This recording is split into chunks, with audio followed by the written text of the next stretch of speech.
The U.S. President says America is ready to talk to Iran to try and dismantle the wall that's been standing between them for 3 decades.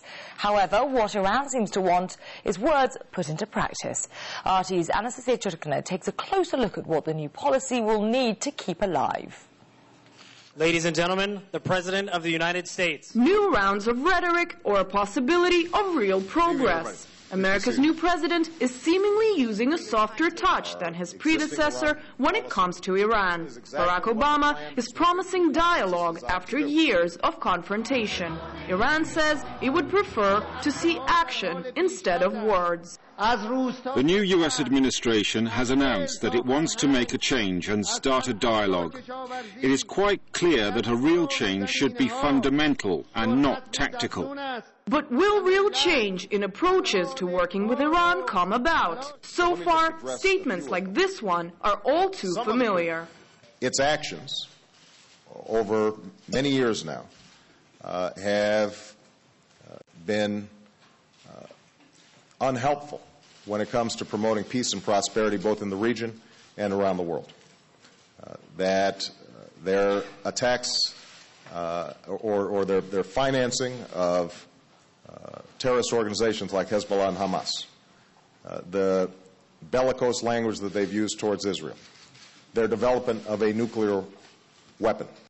Popular blogger Ben Cohen, who focuses on American politics in his work, believes headway is possible if the U.S. lowers its condescending voice. I don't think the rhetoric his rhetoric is helpful when he says things like, Iran is destabilizing the region. From the Iranian perspective, of course, America is destabilizing the region. So I think it's unhelpful, Obama's rhetoric about, they need to behave and kind of talking to them as if they're kind of children. Middle East expert Richard Bullitt has focused on U.S. ties with Iran for years. He was one of the people to participate in back-channel talks with Iran in the Clinton era. The United States has concerns, Iran has concerns, and there's almost no recognition in the United States of what Iran's concerns are. Richard Bullitt says more verbal commitments can be expected from America, but words alone don't mean a solution is any closer. The rhetoric of saying that you're ready to talk doesn't automatically resolve into some kind of actual negotiation. For 30 years, there's been no softening of the U.S.'s hard line against Iran. This has deeply affected public opinion, both in Iran and America. RT approached Iranians on the streets of New York, but no one was willing to comment on the relationship with the U.S. on camera.